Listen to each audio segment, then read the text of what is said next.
Honey Singh.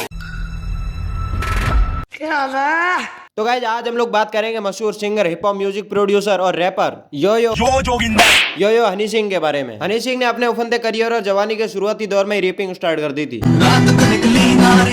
और progress करते करते कुछ टाइम बाद शायद मजा नहीं आया होगा अकेले रैपिंग करके, तो हनी सिंह ने बादशाह और रफ्तार के साथ मिलकर थ्रीसम रैपिंग कर दी। वैसे देखा जाए तो इस सॉन्ग में इन लोगों ने अपनी फिजिकल एबिलिटी की तारीफ की, पर ऐसा लग रहा है अब ये लोग कमजोर पड़ गए क्योंकि कोई भी इस सॉन्ग का क्रेडिट लेना ही नहीं चाह रहा। रफ्तार भाई तो माफिया मुंडीर से निकले क्रेडिट रिलेटेड इश्यूज के कारण, फिर पता नहीं क्यों वॉल्यूम 1 का क्रेडिट लेने से तो वो भी पीछे खिसक रहा है। अपने कमबैक के लिए काम से ज्यादा सोशल मीडिया में बकचोदी करना भी एक कला है, वरना अन्नी पाजी की छत्र छाया में माफिया मुंडीर के मेंबर्स लिल गोलू और जे स्टार भी थे, दिखाई नहीं दे रहे आजकल।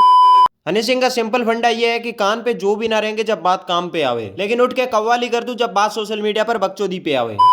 मेरा सवाल बेसिकली है कि आप खुद को कब हरा पाओगे?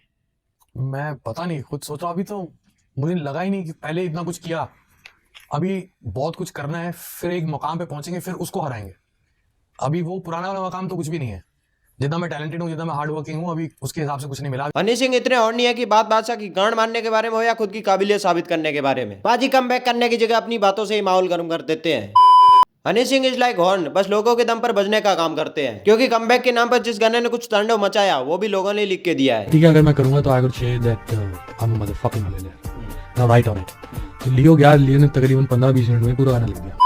पाजी ने रिसेंट टाइम में जितने इंटरव्यूज अटेंड किए हैं वो देख के लोग कंफ्यूज हैं, कह रहे ये आदमी सिंगर है या पॉलिटिशियन, इतनी हाइप किस लिए? मैं कह रही इस पे तो कुछ तगड़ा लिखना चाहिए, तब हमने ब्राउन रंग लिखा था।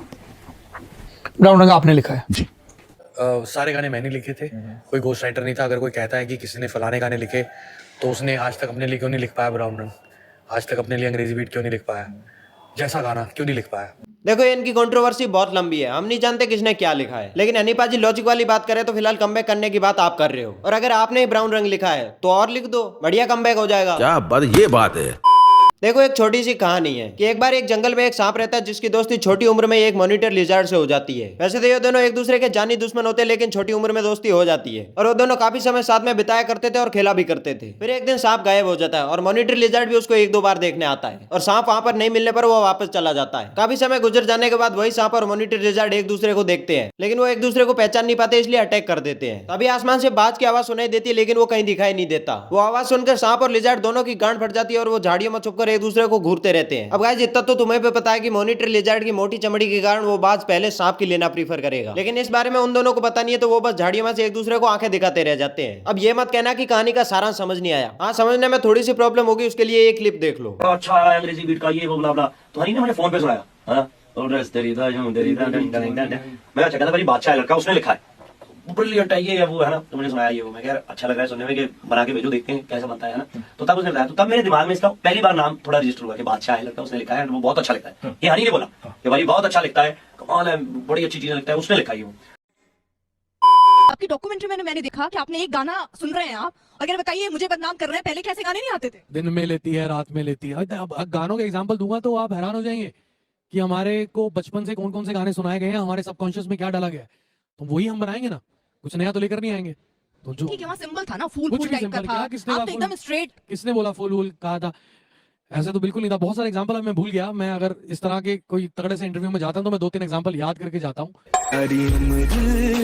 लो चोद दिया ना बिना थूक लगाए। वैसे पाजी वो लोग कोई आपको पकड़ के नहीं लाए हैं, आप अपनी मर्जी से आए हो तो थोड़े पैर जमीन पे भी रखो। चला है सो तो पाजी के लिए आंट खुजाने जैसा हो गया कि हाँ मतलब थोड़ी सी आंट पे खुजली थी इसलिए खुजाया, वरना काम तो अपना लंड से नीचे कम ही पड़ता है। इंटरव्यू ऑर्गेनाइजर्स को इतना तो जरूर रियलाइज हुआ होगा कि औकात के अनुसार गेस्ट इनवाइट करना चाहिए था। बड़ा हाथ फेरने के चक्कर में जो दर्द इंसल्ट फील कर रहे हैं वो तो पक्षी उदारा सोते हुए कुत्ते के आंट पर चोंच मारने से भी बुरा है।